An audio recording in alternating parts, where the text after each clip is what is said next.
On aime une personne pour ce qu'elle est et on juge une personne pour ce qu'elle fait. Et je trouve que c'est très important de distinguer l'acte et la personne, car par exemple si ton gosse fait une bêtise, tu vas pas lui dire « mais t'es bête là !» Non, non.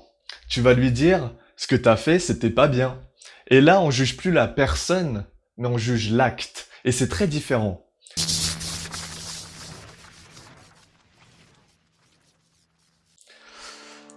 Bonjour à tous, bienvenue sur la chaîne Alpha DreamHacks, je suis Cyril NKM, auteur des formations Social DreamHacks, Body DreamHacks et Intelligence DreamHacks. Aujourd'hui, on va parler des différents types d'amour et des différents types de langage d'amour. Parce que je vois que c'est pas clair chez tout le monde. Alors, avant de commencer, je tiens à rappeler comme d'habitude que je respecte la vision du monde de chacun. Et ici, je ne fais que vous partager la mienne.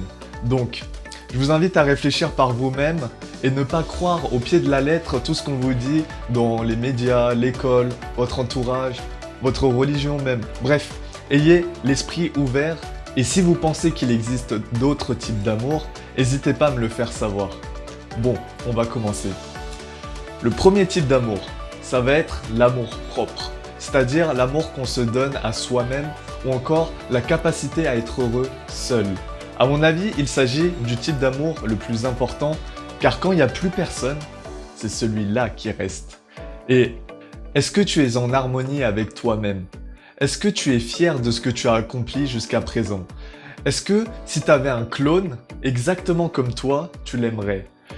Si tu veux développer ton amour propre, j'ai déjà fait une vidéo dessus. Ensuite, le deuxième type d'amour, c'est l'amour de reconnaissance ou l'amour de gratitude. C'est en général celui-là qu'on va donner à nos parents pour les remercier de nous avoir donné la vie, de nous avoir nourris, de nous avoir éduqués, bref, plein de choses essentielles à notre bon développement. Papa, maman, si vous regardez cette vidéo, merci beaucoup. Après, on a l'amour de fraternité. Ça, c'est l'amour qu'on va donner à nos frères et sœurs ou encore à des amis très très proches. Je pense que vous savez de quoi je parle, c'est quand on a beaucoup d'affection envers une personne et on est prêt à faire beaucoup de choses pour elle. Ensuite, on a l'amour sentimental. Alors celui-là, c'est celui que vous connaissez le mieux, c'est l'attirance entre la masculinité et la féminité. Attention, j'ai pas dit attirance homme-femme, même si c'est le cas dans la plupart du temps. Il faut bien distinguer l'homme, la femme, la masculinité et la féminité. Je vous ferai une vidéo dessus plus tard. Et pour terminer, on a l'amour de fierté. C'est cet amour qu'on donne généralement à notre enfant, car on lui veut du bien. On veut l'aider à se développer en lui apprenant tout ce qu'on a appris par nos parents, mais également en lui apprenant tout ce qu'on n'a pas appris par nos parents. Alors, je pense qu'il existe 5 types d'amour. Après, tous ceux qui me disent « Ouais, mais il y a l'amour de Dieu, il y a l'amour de la nature, des animaux. » Alors, si tu as bien remarqué, tout ça, tu peux soit le mettre dans l'amour de reconnaissance, soit dans l'amour de fraternité. Bref, c'est à toi de voir. Mais avant de continuer sur les différents langages de l'amour, j'aimerais quand même insister sur le fait qu'il faut bien distinguer l'acte et la personne. Effectivement, moi je pense que on aime une personne pour ce qu'elle est et on juge une personne pour ce qu'elle fait. Je répète, on aime une personne pour ce qu'elle est et on juge une personne pour ce qu'elle fait. Et je trouve que c'est très important de distinguer l'acte et la personne, car par exemple si ton gosse fait une bêtise, tu vas pas lui dire « mais t'es bête là !»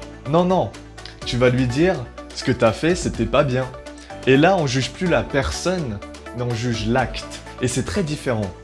Bref, sur cette chaîne, on invite tous ceux qui sont motivés à devenir des personnes ambitieuses et fières de l'être.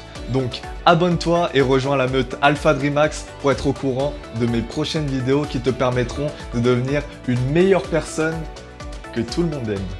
Et justement, le titre de cette vidéo, c'est « Comment lui dire je t'aime ». Maintenant, tu connais les vidéos d'Alpha DreamHacks. Elles sont un peu plus sophistiquées que « Ouais, bah, tu lui envoies un SMS, je t'aime, haha ». Non, la plupart des gens pensent qu'exprimer leur amour, ça se fait uniquement en disant « je t'aime ». Mais c'est faux. Après avoir vu les 5 types d'amour, on va voir les 5 langages de l'amour. Vous êtes prêts? En premier, on a le plus évident, c'est la parole. Effectivement, il y a des gens qui aiment bien qu'on leur dise à quel point on les aime. Et ces personnes-là, elles ont besoin d'entendre des mots pour ressentir quelque chose. Ensuite, le deuxième, ça va être le langage des cadeaux. Pour montrer notre affection envers une personne, on va lui offrir quelque chose de concret, quelque chose de palpable, qui pourra garder aussi longtemps qu'il voudra en souvenir. Après, le troisième, ça sera le langage du temps, c'est-à-dire on considère cette personne comme assez digne pour que tu puisses lui accorder ton temps. Attention, c'est pas du temps consacré avec un groupe d'amis, c'est vraiment du temps où vous êtes tous les deux ensemble. Ensuite, un des langages qui est peu connu mais qui fait plaisir, c'est le langage des services rendus. Tu peux montrer ton affection envers une personne en lui rendant certains services pendant la journée. Ça permet à l'autre d'avoir plus de temps et d'énergie pour lui. Mais attention à ne pas devenir esclave par amour. Si vous vous rendez un service, il faut que ça vous fasse plaisir. Et le dernier langage, c'est le toucher. Il y en a qui sont plus tactiles que d'autres et pour montrer leur affection, ils vous feront plutôt une accolade, un câlin, etc. Bref, tout le monde est sensible aux 5 langages, mais pas à la même intensité. C'est-à-dire qu'il y a des gens qui vont préférer recevoir des cadeaux, d'autres qui vont préférer qu'on leur rende un service ou encore juste passer du temps ensemble, ça leur fait plaisir. Si t'as aimé cette vidéo, like-la et partage-la à un ami si tu penses que ça peut lui être utile. Si tu veux aller plus loin avec moi, je te mets toutes les infos dans la description. Comme je le dis tout le temps, le savoir tout seul, ce n'est rien. Mais le savoir appliqué, ça, c'est dangereux. Sur ce, on se revoit dans une prochaine vidéo. Bye!